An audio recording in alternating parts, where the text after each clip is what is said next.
I'm going to share the screen with you. Today's lecture is related to the mathematical derivation or mathematical, you can say that numerical example for the properties of Pareto efficiency. In the previous lecture, we have uh,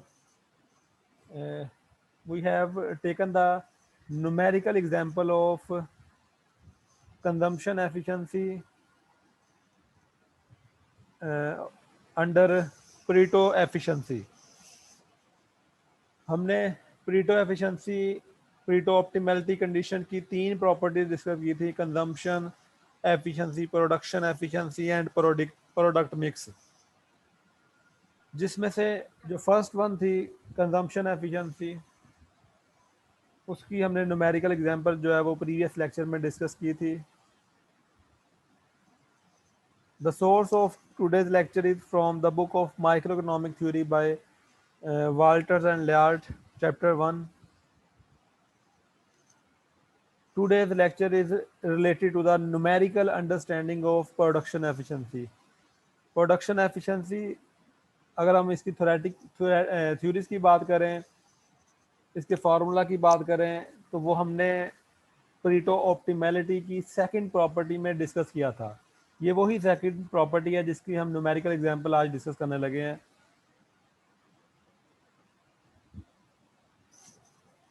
This is the question. With the help of this question, with this numerical, we will study the production efficiency condition. Suppose that there are two production functions. First one is x1, which is equal to capital 1 by 3 power, labor 2 by 3 power. Y is equal to capital with 2 by 3 power, labor with 1 by 3 power. Now question is the production efficiency achieved with this production functions. If it is not, how the reallocation of resources will happen. हमारे सामने commodity X के लिए, commodity Y के लिए दो production function दिए गए हैं. क्या इन प्रोडक्शन फंक्शन से प्रोडक्ट एफिशिएंसी अचीव होगी, और अगर नहीं अचीव होगी तो किस तरीके से हम रिसोर्सेज को रीएलोकेट कर सकते हैं ताकि प्रोडक्शन एफिशिएंसी को अचीव किया जा सके. तो जब ऑब्वियसली प्रोडक्शन एफिशिएंसी की बात आ रही है, so you must know about the condition of production efficiency. You know about the you can say that requirement of production efficiency, कि production efficiency की requirement क्या है, उसकी आपको theory पता होनी चाहिए. So हम उसकी requirement, उसकी derivation की तरफ जाएंगे. So let us first consider the production function structure. आपके सामने production function दोनों given है. Here we can see that labor is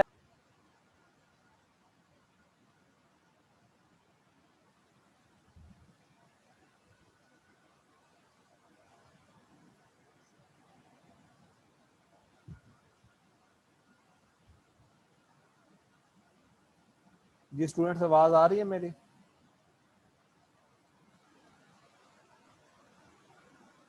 yes sir. आवाज आ रही है बेटा? जी सर आ रही. नाउ लेट्स सी कि किस तरीके से जो है वो प्रोडक्शन एफिशिएंसी अचीव होगी. Here are the both production function x and y. Here you can see that labor is having more power in x. So you can say that x is labor intensive product. x और y दोनों की production में capital labour दोनों ही use हो रहे हैं, but labour has more power in x. So you can say that x is labor intensive product, while capital has more power, while capital is having more power in y. So you can say that y is capital intensive product. Same वही चीज है. If capital labor ratio used in the production of y is greater than the capital labor ratio used in the production of x, so you can say that commodity y is capital intensive product, this is the same. अब x के production function में अगर देखें तो labour की power ज्यादा है, so you can say that x is labour intensive product. और अगर y के प्रोडक्शन फंक्शन में देखें तो कैपिटल की पावर ज्यादा है, so you can say that y is capital intensive product. Now we are moving towards the equality condition of production efficiency। Production efficiency condition आपके सामने मेंशन है। At first we need to find, ये आपके सामने production efficiency की condition present है। Marginal rate of technical substitution labour for capital for commodity X that must be equal to marginal productivity of labor divided by marginal productivity of capital for x। in the same way, marginal rate of technical substitution labor for capital for commodity y that must be equal to mpl over mpk for y commodity। अब obviously production efficiency को हमने जो है वो determine करना है by following the given production function X and Y. जो पीछे प्रोडक्शन फंक्शन दिया गया है उसकी मदद से हमें इस इक्विलिब्रियम की तरफ जाना है। So at first we need to find MPL and MPK for the given equations. ये हमारे पास प्रोडक्शन फंक्शन गिवन था, पहले हम एक्स की बात कर लेते हैं। एक्स के लिए प्रोडक्शन फंक्शन गिवन है के की पावर 1/3 एल की पावर 2/3। तो फर्स्ट हम MPL marginal productivity of labour find out करते हैं। आप सब लोगों को डेरिवेटिव आना चाहिए। होपफुली आप लोगों ने मैथमेटिकल इकोनॉमिक्स 1 कोर्स लिया है और बहुत सारे स्टूडेंट्स होंगे जिन्होंने मैथमेटिकल इकोनॉमिक्स 2 कोर्स भी लिया होगा। तो हाउएवर ये जो डेरिवेटिव है ये मैथमेटिकल इकोनॉमिक्स 1 में ही जो है वो सिखाया जाता है। तो होपफुली आप लोगों को क्लियर होगा। अगर नहीं क्लियर तो आप इसके एटलीस्ट डेरिवेटिव के जो रूल्स हैं वो जरूर आप स्टडी कर लीजिएगा ताकि आप इसको सोल्व कर सकें। Marginal productivity of labour is equal to, अब इसका हम एल के लिहाज से जब डेरिवेटिव लेंगे तो आ जाएगा 2/3 एल 2/3 -1 और के वैसे ही लिखा रहेगा। यहाँ पे प्रोडक्ट रूल अप्लाई हुआ है, सिंपल प्रोडक्ट रूल अप्लाई हुआ है। सो बाय रीअरेंजिंग 2/3 एल की पावर जो है वो -1/3 आ जाएगी के 1/3। सेम वे में मार्जिनल प्रोडक्टिविटी ऑफ कैपिटल भी जो है वो एक्स प्रोडक्शन फंक्शन के लिए फाइंड आउट कर लेंगे। पार्शियल एक्स ओवर पार्शियल के लिहाज से डेरिवेटिव लेंगे। के की पावर आप देखें 1/3 एल वैसे ही रहा 2/3 के की पावर में से जो है 1 माइनस कर दिया गया। तो ये आपके सामने एमपी के आ गया, जस्ट दोनों का डेरिवेटिव लिया है। तो ये आपके पास marginal product of labour marginal product of capital आ गए दोनों। Here MRTS labour capital for X that is equal to MPL over MPK। दोनों की वैल्यू प्लग की है, रीअरेंज किया है, इनको ऊपर ले गया हूँ। जो ऊपर ले गया हूँ तो ऑब्वियसली इनके साइन रिवर्स हो जाएंगे, इनकी पावर्स के साइन रिवर्स हो जाएंगे। तो बाय इनको आप -1/3 -2/3 इनका एलसीएम लें। खैर ये सिंपल है, जस्ट रीअरेंज किया गया है। तो ये answer is 2 × K over L। So MRTS L के फॉर एक्स कमोडिटी ये आ गया K over L। Now repeat the same procedure for y commodity। repeat the same procedure for y commodity। ये आपके सामने y का प्रोडक्शन फंक्शन है, y का प्रोडक्शन फंक्शन है, x की पावर है 2/3 l की पावर है 1/3। MPL फाइंड आउट किया गया है by taking derivative with respect to labour. MPK find out किया गया है derivative of y with respect to capital. Same way में हमने जो है वो डेरिवेटिव लिए हैं। MRTS लेबर कैपिटल y के लिए वैल्यू प्लग की है MPL ओवर MPK। देन हमने इसको रीअरेंज किया है, इसको ऊपर ले गए हैं, वैल्यूज पावर माइनस में हो गई है। सो ये आंसर आ गया आपके पास 1/2 capital over labour.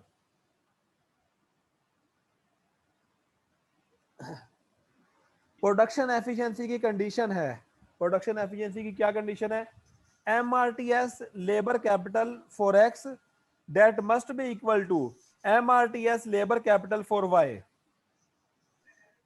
Production efficiency, which is the second property of Pareto optimality.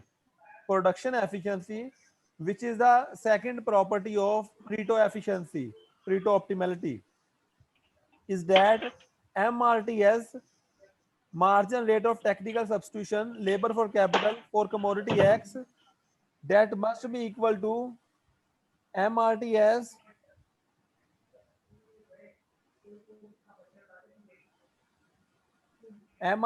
Labour capital for Y, ये इसके इक्वल होना चाहिए।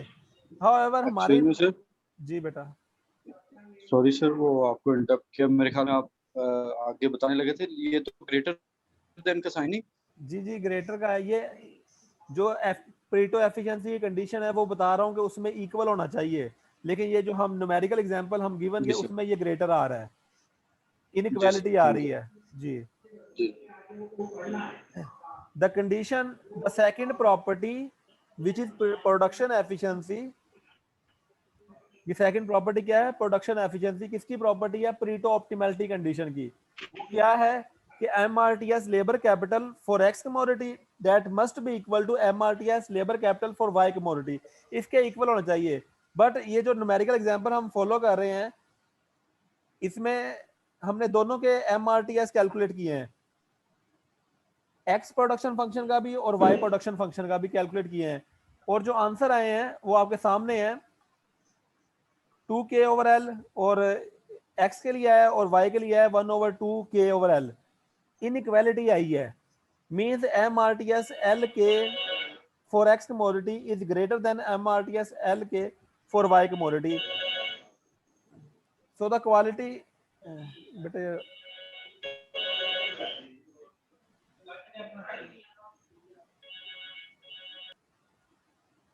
अपने माइक काइंडली ऑफ कर लिया करें यहाँ सब लोग। सो इनइक्वालिटी इज हेयर, इनइक्वालिटी आ रही है। नाउ वो स्टडी के रिसोर्सेज को किस तरीके से एलोकेट किया जाए कि ये आपस में इक्वल आए। ये थी न्यूमेरिकल एग्जांपल हमने ली और अनइक्वल आया है, जबकि प्रोडक्शन एफिशिएंसी क्या है कि ये इक्वल होने चाहिए। We need to reallocate the resources so that equality can be achieved. Some logic would be used, but keep in mind that we can change the resource allocation as in the previous lecture. अगर आपको previous lecture याद है तो उसमें भी हमने inequality से equality की तरफ गए थे, लेकिन हम यहाँ पे दोबारा भी इसको देखते हैं।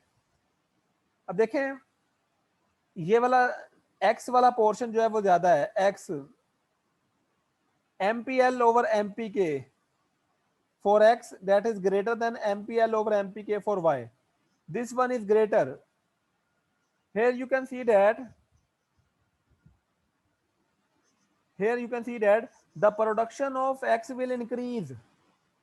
Production of x will increase because क्योंकि marginal product of MPL/MPK used in the production of x is greater than MPL/MPK used in the production of y. क्योंकि x की प्रोडक्टिविटी ज्यादा है, x की प्रोडक्टिविटी ज्यादा है, and x is labor intensive commodity, so you will hire more labor for the production of x. We need to increase the production of x. अब हम इस इनइक्वालिटी से इक्वालिटी की तरफ जा रहे हैं, इस इनइक्वालिटी से इक्वालिटी की तरफ जा रहे हैं प्रोडक्शन एफिशिएंसी के लिए। अब चूंकि ये वाला जो है इसका पोर्शन ज्यादा है x वाला y वाले की निस्बत, सो x की प्रोडक्शन, x की मार्जिनल प्रोडक्ट ज्यादा है, so you will hire more labour for the production of x, so MPL will decline, MPL will decline, and you will hire more capital for the production of y. जब ज्यादा बंदे higher करेंगे ना, हर आने वाले बंदे की मार्जिनल प्रोडक्ट जो है वो पहले वाले से कम होती है, MPL जो है वो डिक्लाइन होती है। दोबारा बताता हूं, कैपिटल हो या लेबर हो, जब हम एडिशनल हायर करते हैं उसकी प्रोडक्शन पहले वाले से कम होती है। एमपीएल कर्व जो है या एमपीके कर्व जो है वो नेगेटिवली स्लोप होता है। एमपीके कर्व या एमपीएल कर्व जो है वो नेगेटिवली स्लोप होता है। हाँ, फिर हायर करना चाहिए या नहीं करना चाहिए वो हम उसकी वेजेस से कंपेयर करते हैं कि अगर उसकी प्रोडक्टिविटी जो है वो वेजेस से ज़्यादा है तब हम हायर करते हैं, और अगर उसकी प्रोडक्टिविटी वेजेस से कम है तो हम हायर नहीं करते। However MPL curve, marginal product curve जो है वो हमेशा नेगेटिवली स्लोप होता है, मार्जिनल प्रोडक्ट जो है वो डिक्लाइन होती है।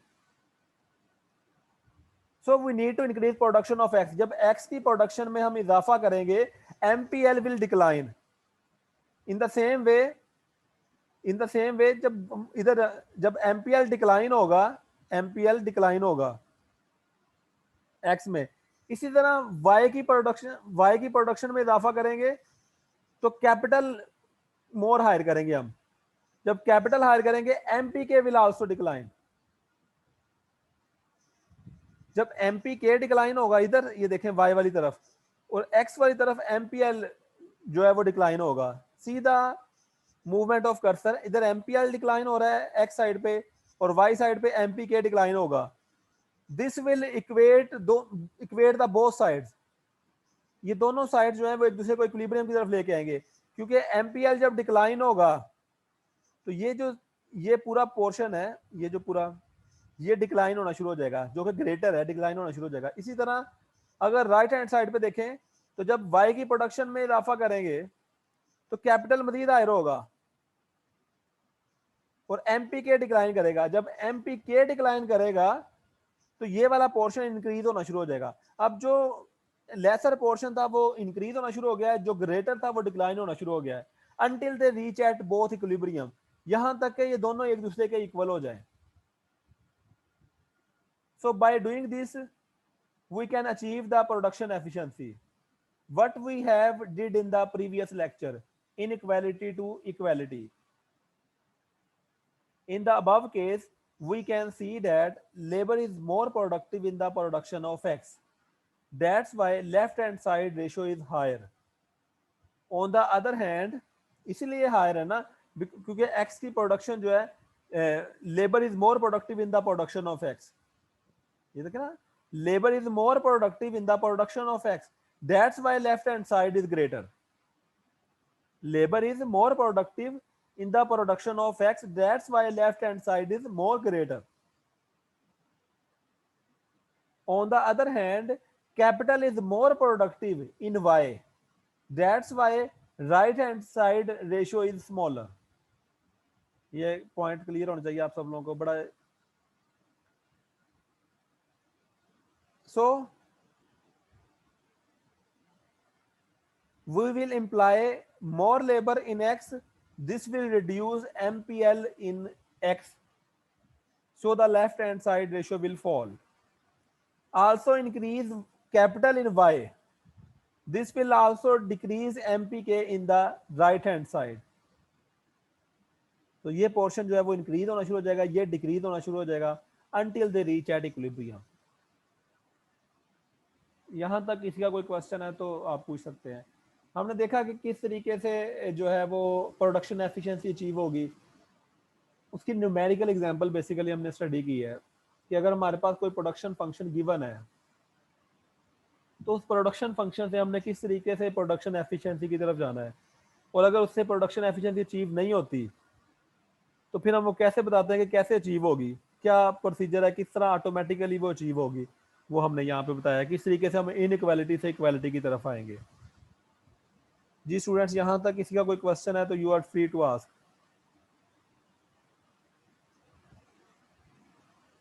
डेरिवेशन है, मैथमेटिकल न्यूमेरिकल है। No sir. I don't know how to conduct the exam about these numerical.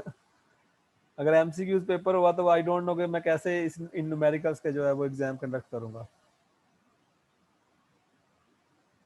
Next topic date next मैं आप लोगों के साथ स्क्रीन शेयर करता हूँ।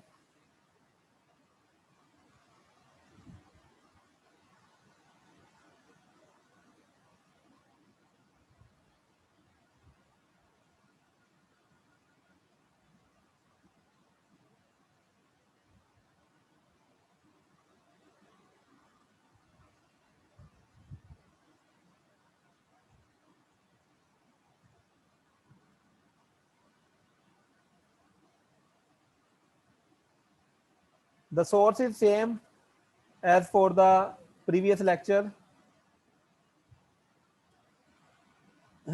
Now we are taking numerical example for the explanation of third property of Pareto efficiency, that is product mix. Now we are taking numerical example, numerical explanation for the third property of Pareto optimality, that is product mix.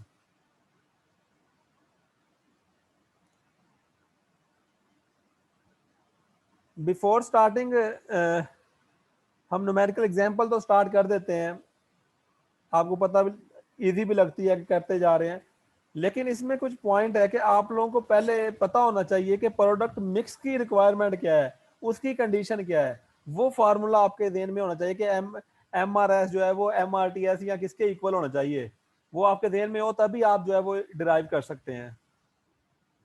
Suppose we have the following transformation curve X square plus Y square that is equal to 20। हमारे पास transformation curve है। We have also two consumers having utility functions. Consumer A have a utility function xy and consumer B have also the same utility function x and y. Production and consumption are represented in the table. X and y two commodities है. Consumer A availing x commodity 1 unit of x and 2 units of y. Consumer B also availing 1 unit of x and 2 units of y. Now what we need to find, what is the value of x in terms of y? This is the marginal cost of x and marginal cost of y. What is the value of x in terms of y? This is basically marginal cost of x. What is marginal cost?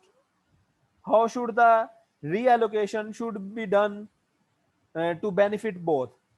तो कि अगर तो product mix equilibrium achieve हो जाता है तो well and good, और अगर अचीव नहीं होता तो वो किस तरीके से अचीव होगा, किस तरीके से हम इनइक्वालिटी से इक्वालिटी की तरफ जाएंगे। सेम जो हमने सेम प्रैक्टिस है जो हमने प्रीवियस प्रॉपर्टी के लिए की है। So let's start. The cost of X in terms of Y, the cost of X in terms of Y आपके सामने टेबल की सूरत में मेंशन है। Consumer A is consuming 1 unit of x and 2 units of y, and consumer B is also consuming 1 unit of x and 2 units of y. So both are consuming 2 units of x and 4 units of y. From the table we can see for consumer A के लिए भी 1x जो है वो 2y के equal है। Opportunity cost भी हम ऐसे ही लिखते हैं और मार्जिनल कॉस्ट भी उसी से डिडक्ट होगी। कंज्यूमर ए के लिए 1x is equal to 2y। Similarly for consumer B 1x is also equal to 2y। Same, ये किसी को कोई कंफ्यूजन तो नहीं है। Consumer A 1x is equal to 2y और कंज्यूमर बी के लिए भी 1x is equal to 2y। Obviously जब किसी चीज़ की अपॉर्चुनिटी कॉस्ट निकालनी होती है या मार्जिनल कॉस्ट निकालनी होती है वो इन टर्म्स ऑफ अदर कमोडिटी आएगी। मतलब अगर आप कहना चाहें कि कंज्यूमर ए के लिए एक्स की जो है वो मार्जिनल कॉस्ट क्या है तो वो 2y होगी, कंज्यूमर बी के लिए क्या है तो वो 2y, वो भी 2y है same. Using the concept of opportunity cost, obviously मैंने पहले बताया कि अपॉर्चुनिटी कॉस्ट की मदद से हम मार्जिनल कॉस्ट जो है वो डिराइव करेंगे।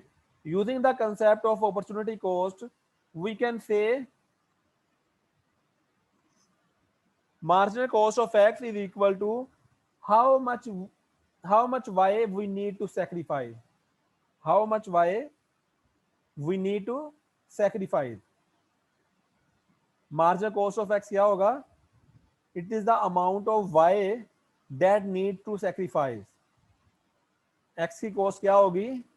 it is the amount of y that need to sacrifice। so in the same way marginal cost of x क्या होगी? 2y। 1x is equal 2y है ना, 1x is equal to 2y, तो marginal cost of x क्या होगी? 2y। इसी तरह marginal cost of y क्या होगी? वो होगी 1/2x। ये देखें कैसे, जब हम इसको 1y के लिए सोल्व करेंगे तो ये 2 इधर चला जाएगा, जब इसको 1y के लिए सोल्व करेंगे 2 इधर चला जाएगा तो ये 1/2x बनेगी। सो मार्जिनल कॉस्ट ऑफ x क्या है? 2y और मार्जिनल कॉस्ट ऑफ y क्या है? 1/2x। क्लियर है? इसमें कोई कंफ्यूजन किसी को है तो वो पूछ सकता है।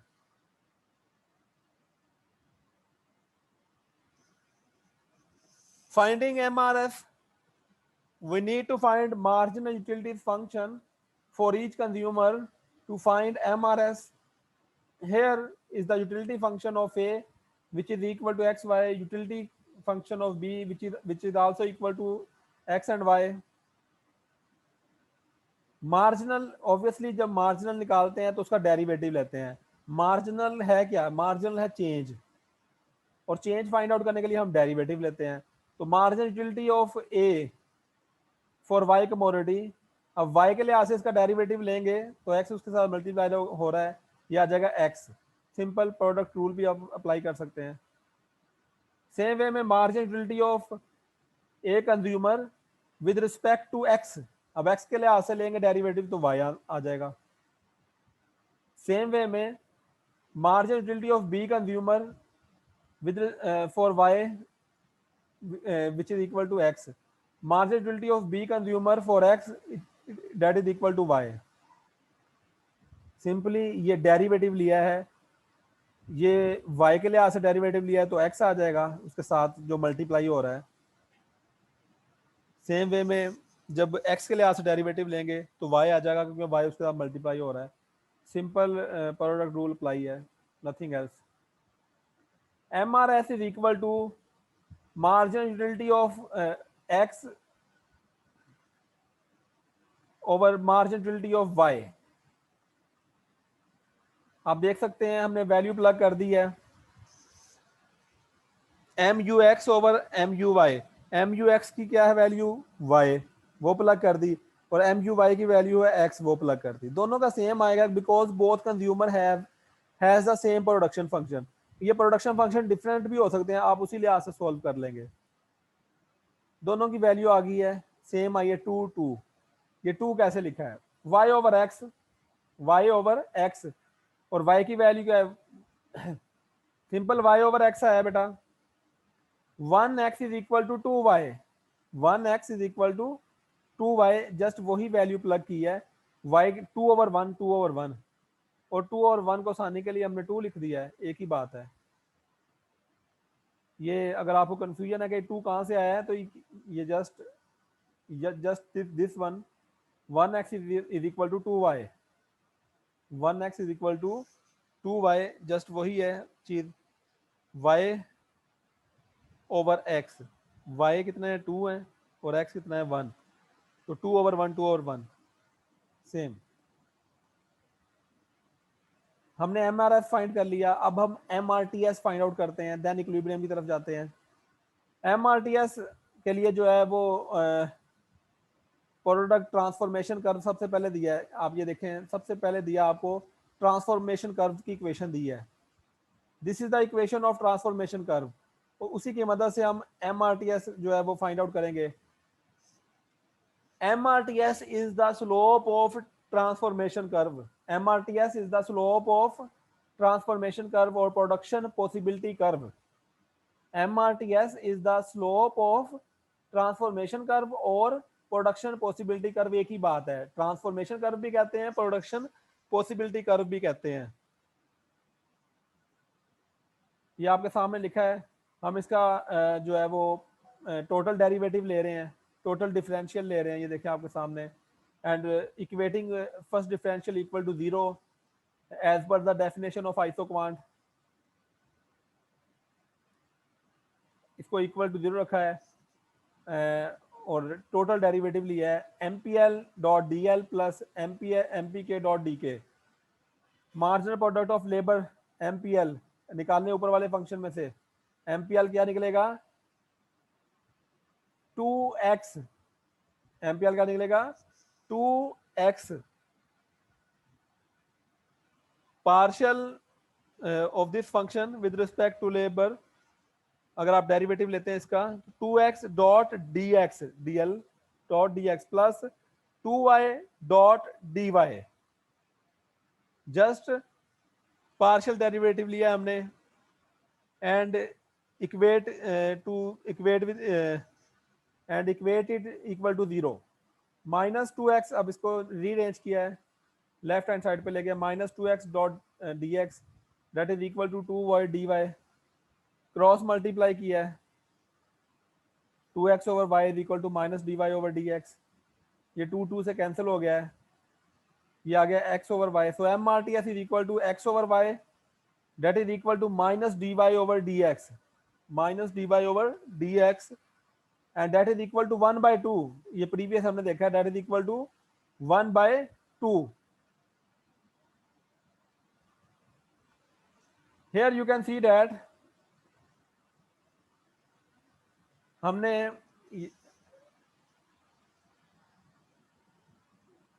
हमने जो है वो MRS भी निकाल ली है, MRTS भी निकाल लिया है, और प्रोडक्ट मिक्स की जो रिक्वायरमेंट है कि MRTS जो है वो MRS के इक्वल होनी चाहिए, MRS consumer A consumer B दोनों के इक्वल होनी चाहिए।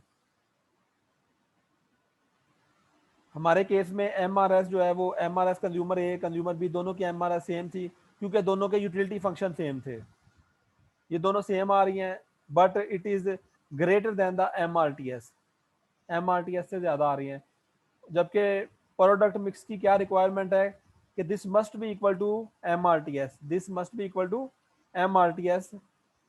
सो इसके लिए ऑब्वियसली सेम वही प्रोसीजर है जो हमने प्रीवियस लेक्चर में देखा है, उसके लिए हमें एक्स की प्रोडक्शन में इजाफा करना पड़ेगा।